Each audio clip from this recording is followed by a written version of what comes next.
నమస్తే welcome to the view point. ప్రపంచ అణ్వాయుధ చరిత్రలో రష్యా మరో సంచలనానికి తెరలేపింది. శత్రు దేశాల గుండెల్లో రైలు పరిగెత్తిస్తూ అత్యంత శక్తివంతమైన ఖండాంతర బాలిస్టిక్ క్షిపణి సర్మట్ను రష్యా విజయవంతంగా పరీక్షించింది. మంగళవారం జరిగిన ఈ ప్రయోగాన్ని రష్యా అధ్యక్షుడు వ్లాదిమిర్ పుతిన్ స్వయంగా పర్యవేక్షించి ప్రపంచ దేశాలకు బలమైన సంకేతాలు పంపారు. పశ్చిమ దేశాలు సాటర్న్ 2 అని పిలుచుకునే ఈ క్షిపణి ప్రస్తుతానికి భూమిపై ఉన్న ఏ రక్షణ వ్యవస్థకు చిక్కని వినాశకారిగా విశ్లేషకులు అభివర్ణిస్తున్నారు.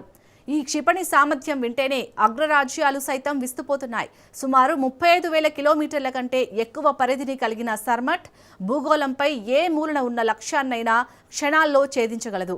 సబ్ ఆర్బిటల్ మార్గంలో ప్రయాణించే ఈ క్షిపణిని అడ్డుకోవడం ప్రస్తుత క్షిపణి నిరోధక వ్యవస్థలకు అసాధ్యం. సోవియట్ కాలం నాటి వొయేవోడా క్షిపణుల స్థానంలో వీటిని ప్రవేశపెడుతున్నట్లు ప్రకటించిన పుతిన్ ప్రపంచంలో దీనికి సాటి వచ్చే ఆయుధం మరొకటి లేదు అని గర్వంగా ప్రకటించారు. యుక్రెయిన్ రష్యా యుద్ధం ముగింపు దశకు చేరుకుందని చెబుతూనే రష్యా తన అణుత్రయ వ్యవస్థను మరింత పటిష్టం చేసుకుంటోంది.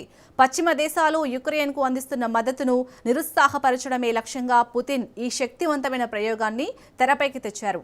అమెరికా తన క్షిపణి రక్షణ కవచాన్ని విస్తరిస్తున్న తరుణంలో వ్యూహాత్మక సమతుల్యతను కాపాడటానికే తాము ఈ అడుగు వేశామని రష్యా స్పష్టం చేసింది. ఈ ఏడాది చివరి నాటికే ఈ మహాస్త్రం రష్యా సైన్యంలో పూర్తి స్థాయిలో భాగం కానుంది.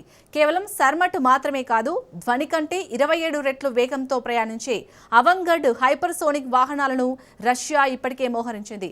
దీనికి తోడు సముద్ర తీరాలను తుడిచిపెట్టే పోసిడాన్ అండర్ వాటర్ డ్రోన్, అపరిమిత పరిధి కలిగిన బ్యూరెస్నిక్ క్రూయిజ్ క్షిపణి కూడా తుది దశకు చేరుకున్నాయి. అమెరికాతో అణ్వస్త్ర నియంత్రణ ఒప్పందం ముగిసిన నేపథ్యంలో రష్యా చేపడుతున్న ఈ వరుస ప్రయోగాలు ప్రపంచవ్యాప్తంగా అగ్రరాజ్యాల మధ్య ఆయుధ పోటీని మళ్లీ పతాక స్థాయికి తీసుకెళ్తున్నాయి. మొత్తానికి సర్మట్ ప్రయోగం ద్వారా రష్యా తన సైనిక సత్తాను చాటడమే కాకుండా తన భద్రత విషయంలో రాజీ పడే ప్రసక్తే లేదని ప్రపంచానికి చాటి చెప్పింది.